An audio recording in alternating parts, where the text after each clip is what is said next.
माधुरी हत्ती परत मिळवण्यासाठी गणेशवाडी ग्रामस्थांचा भव्य मोर्चा, हजारोंच्या संख्येने महिला व ग्रामस्थांचा सहभाग।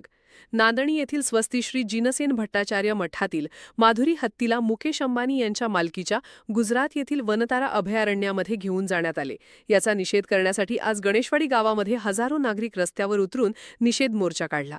निषेध मोर्चाचे सुरुवात ग्रामदैवत गणेशवाडी मंदिरासमोरून सुरुवात झाली। त्यानंतर गणेशवाडीतील मुख्य रस्त्यावरून माळ भागातील जैन बस्तीसमोर जाताच मोर्चाचे रूपांतर सभेमध्ये झाले। यावेळी अनेक मान्यवरांनी ग्रामस्थांनी आपले मनोगत व्यक्त केले। यावेळी जिओ कंपनीचा कोणताही प्रॉडक्ट यापुढे आपण वापरणार नसल्याचा निर्धार ग्रामस्थांनी केला।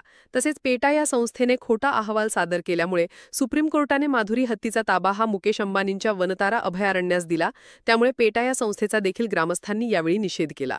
तसेच उद्या होणाऱ्या नांदणी ते कोल्हापूर जिल्हाधिकारी कार्यालय निघणाऱ्या पदयात्रेमध्ये मोठ्या संख्येने नागरिकांनी सहभाग नोंदवावा यासाठी अनेक मान्यवरांनी आवाहन केले।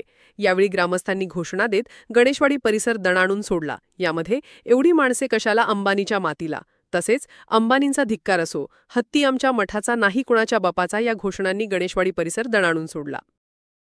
या अश्रूंची किंमत या लोकांना चुकवावी लागेल एवढंच मी या ठिकाणी सांगतो। आणि इथून पुढच्या काळामध्ये देखील आपली नांदी गावातील मठातील हत्तीची नांदी हत्ती त्या मठामध्ये येईपर्यंत ज्या काही पुढच्या गोष्टी असतील, ज्या काही आम्हाला ठीक आहे त्या मठातून स्वामीजींचे जे असे आदेश येतील त्या पद्धतीने आम्ही स्वामीजींच्या आदेशाप्रमाणेच आपली वाटचाल करू। आणि आम्ही एवढी आम्हाला खात्री आहे की हत्ती लवकरात लवकर परत येईल।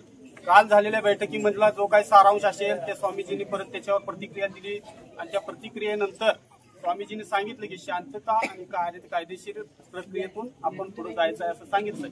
तरी सुद्धा हा आक्रोश आपला कमी होता कामा नये। जोपर्यंत शासनावर आपला दबाव राहणार नाही तोपर्यंत या गोष्टीची दखल घेणार नाही।